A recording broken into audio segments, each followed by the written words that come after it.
নমস্কার বন্ধুরা, স্বপ্নপুরী একটি ব্লগে তোমাদের সবাইকে স্বাগত। আজ অনেক দিন পর একটি ভিডিও নিয়ে তোমাদের কাছে চলে এলাম। এর আগে তোমাদের দেখিয়েছি আমার শাশুড়ি মায়ের হাতের বানানো বিভিন্ন ধরনের উলের কাজ। তো আবারও চলে এলাম শাশুড়ি মায়ের হাতের বানানো উলের রাখি নিয়ে। আসন্ন কিছুদিন পরেই হচ্ছে রাখি পূর্ণিমা, তার জন্য রাখি পূর্ণিমার উপলক্ষে আগের থেকেই প্রস্তুতি নেওয়া হচ্ছে রাখি বানানো। প্রত্যেক বছর তো কিনেই রাখি আনা হয়, তো এবার নইলে হাতে তৈরি উলের রাখি। এত নিখুঁত সুন্দর কাজগুলো আমার শাশুড়ি মা হাতে বানানো। চলো সবার প্রথমে রাখিগুলো তোমাদের ভালো করে এক একটি করে রাখি দেখিয়ে নিই। এই যে রাখিটা দেখতে পাচ্ছ, ভীষণ সুন্দর না? প্রত্যেকটা ফুল হাতে বানানো, মানে সাথে পুঁথি দিয়ে ভীষণ সুন্দর লাগছে। এই যে ফুলটা দেখছো হলুদের মধ্যে, চারপাশে সাদা পুঁথি দিয়ে নতুনত্ব মানে বানানো ট্রাই করছে। অবশ্য মন্দ নয়, দেখতে ভীষণ সুন্দর। অবশ্য এই রাখিগুলো কিছু ক্রুশ কাটার কাজ আছে, মানে ক্রুশ কাটা দিয়ে ফুল বানানো। আমাদের তো এরকম ধৈর্য নেই, মনে হয় আছে কি এতটা সময় নিয়ে নিখুঁত ভাবে কাজ করা। আমরা যতক্ষণে রাখি দেখবো ততক্ষণে মনে হয় একটু ফেসবুকে রিলস দেখি, একটু ইউটিউবে ভিডিও দেখি, সেই সব ব্যাপার। কিন্তু আমার শাশুড়ি মা এগুলো হাতে তৈরি করেছে, মানে ট্যালেন্টেড বলতে হবে, তাই নয় কি? এই যে ফুলটা দেখো, ভীষণ সুন্দর। এটা হাতে মানে ক্রুশ কাটার কাজ, এক সুন্দর পাপড়ি গুলো, মাঝখানে একটা ফুল। এই যে হাতে আমরা যদি হাতে রাখিটা পরে থাকি, তোমাদের আমি দেখাচ্ছি, তো হাত জুড়ে রাখিটা থাকবে, ভীষণ সুন্দর লাগছে। সেরকমই এরকমই আরো আছে, বিভিন্ন ধরনের রাখি বানাচ্ছে। তোমাদের সামনে আমি কিছু সংখ্যক রাখি তুলে ধরলাম। তো বলো কেমন হয়েছে রাখিগুলো। এগুলো প্রত্যেকটা কিন্তু হাতের কাজ। অবশ্য বাজারে তো অ্যাভেলেবেল রাখি পাওয়া যায়, বিভিন্ন ধরনের রাখি আছে, কিন্তু ঘরে বানানো হ্যান্ডক্রাফট জিনিসের মর্যাদাই আছে, তাই না? এর একটা আলাদাই কদর্য থাকে।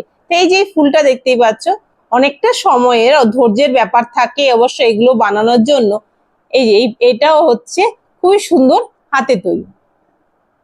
প্রত্যেকটা বলতে পারো এক্সে বারকারি, মানে কোনটা থেকে কোনটা তোমাদের দেখাবো। এই যে ফুলটা দেখো, বুঝতে পারছো? মনে হচ্ছে না ফুলের পাপড়ি গুলো বসানো আছে, মাঝখানে ফাঁকা একটা ফুলের মতো, সাদা লাল দিয়ে, মানে ভীষণই সুন্দর। আর এই যে রাখিটা, অনেকে আবার চিকন রাখি পছন্দ করে, মানে বড় রাখি পছন্দ করে না, নর্মালি হাতে থাকবে, একটা ব্রেসলেটের মতো, সেরকম এটা বানানো। এটাও ভীষণই সুন্দর একটি কালার দিয়ে বানানো হয়েছে, পুঁথি দিয়ে বানানো। মানে আমাদের তো ভীষণ পছন্দ, নাতিদের তো খুবই পছন্দ হয়েছে এগুলো। আর এই যে রাখিটা, এটা হচ্ছে আমি বানিয়েছিলাম। ওই যে পাইপ ক্লিনার গুলো থাকে না, ওগুলো হচ্ছে স্প্রিং এর মতো, সেটা ঘরে আমি কয়েকটা কিনে এনেছিলাম, মানে বিভিন্ন ধরনের বানানোর ট্রাই করছিলাম, সেটা দিয়ে আমি ওদের জন্য দু একটা রাখি বানাচ্ছি। অবশ্য আমাদের বাড়িতে রাখি আমার দু ছেলেই, মানে ওরা নিজেরা ওরা তো এখন থেকে ডিসাইড করে রেখেছে কে কাকে কোনটা পরাবে। এই যে এটা হচ্ছে গোলাপ ফুল, গোলাপের মাঝখানে একটা পুঁথি দেওয়া কে বানানো হয়েছে। ও বলছে ভাই এটা আমি পড়াবো, বলছে দাদা ভাই আমি এটা পড়াবো তোকে। তো নিজেদের, ওরা তো দুই ভাই, নিজেদের মধ্যে নিজেরা রাখি পরে। আর তো ভীষণ এক্সাইটমেন্ট, কবে রাখি আসবে। নিজেরা বানানোর চেষ্টা করছে পুঁথি দিয়ে, বিভিন্ন ঘরের পুরনো পুঁথি আছে, সেই পুঁথি দিয়ে বলছে মোবাইলে দেখতে যাচ্ছি, ইউটিউব দেখে যে কি করে রাখি বানায়। আমি ভীষণ উৎসাহ দিয়েছি যে নিজেরা যদি বানানো ট্রাই করতে চায় করুক না। সব সময় তো বাজার থেকে কেনা আনা হয়, এবার না হলে নিজেরা হাতে বানিয়ে রাখি পড়বে, বা বন্ধুদেরও পড়াবে। এর থেকে মোবাইলের প্রতি তো একটু সময়টা ওদের যাবে, কারণ বাচ্চারা তো আজকাল টিভি আর মোবাইল দেখতে। শুধু বাচ্চাদের কথা বললে ভুল হবে, আমরাও তো তাই না? যতক্ষণে আমাদের বানাবো ততক্ষণ আমাদের ধৈর্য অবশ্য নেই বললেই চলে। এই যে রাখি পূর্ণিমার কথা হলে আমার একটা ছোটবেলার অভিজ্ঞতা মনে পড়ে গেল। ছোটবেলা আমরা যখন রাখি পূর্ণিমা আসতো, তখন থেকে আগের থেকেই আমরা মানে কোন বন্ধুকে কোন রাখি পরাবো, টিউশনের বন্ধু কটা আছে, স্কুলের বন্ধু কটা আছে। আমাদের সময় অবশ্য বাড়িতে ফেন্সি রাখি ছিল না, ওই পম পম টাইপের রাখি ছিল না, যেগুলো হচ্ছে উলের তৈরি ছিল। এক থোকা হচ্ছে মানে 20 টাকা বা 25 টাকা, 50টা পাওয়া যেত, বা এক থোকা, ওগুলো রাখি মানে অ্যাভেলেবেল ছিল, আমরা বন্ধুদের তো ওগুলোই পড়াতাম। এছাড়া কিছু কাগজের মধ্যে বা স্টোন দিয়ে রাখি ছিল। এখন তো অনেক মানে ফ্যাশনেবল, কত সুন্দর সুন্দর রাখি, বিভিন্ন ধরনের ভ্যারাইটি রাখি অ্যাভেলেবেল আছে। অবশ্য আগের মধ্যে রাখির আমেজটা যে এখন নেই বললেই চলে অনেকটা। আমাদের ছোটবেলায় আমরা রাখিগুলো যখন ছিল, রাখির দিনটা এখন যে টিচার্স ডে সবাই সেলিব্রেট করে, সেই সময়টা আমরা রাখির দিন সেলিব্রেট করতাম। এখন আমাদের বন্ধু বান্ধব গুলো কোথায় আছে, কারোর সাথে যোগাযোগ আছে, কারোর সাথে যোগাযোগ নেই। আমাদের মতোই সবাই নানা রকমের বিভিন্ন ব্যস্ত, এখন সম্পর্ক অনেকটা দূর দূরেই চলে গেছে বলতে পারো। এখন সেই সময়গুলোকে ভীষণ মিস করি, সবই রয়ে যায় স্মৃতির পাতায়। সেই স্মৃতিগুলোই যখন মানে ছেলেদেরকে দেখি তখন মনে পড়ে যায় সেই স্মৃতিগুলো, তখন তাদের কাছে আমি শেয়ার করি, মানে আমার ছেলেদের কাছে, যখন আমাদের সময়ের গল্পগুলো, ওরাও ভীষণ শুনতে ভালোবাসে পুরোনো দিনের গল্পগুলো।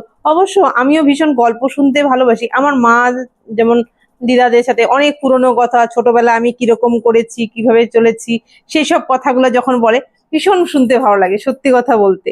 তো আজকে রাখি পূর্ণিমা তো চলেই আসছে, সেই উপলক্ষে যেহেতু রাখি বানানো, এখন একটা কথা আমার মানে ভীষণ মনে হয়, এখনকার আমাদের সময় যে রাখি পূর্ণিমার মধ্যে যে বন্ধু বান্ধবের প্রতি আন্তরিকতা ছিল বা ভাই বোনের প্রতি ভালোবাসাটা, সেই গুলো নেই বললেই চলে। সম্পর্ক অনেকটা দূর দূর চলে গেছে, আর উৎসবের আমেজ এখন সেইভাবে দেখা যায় না।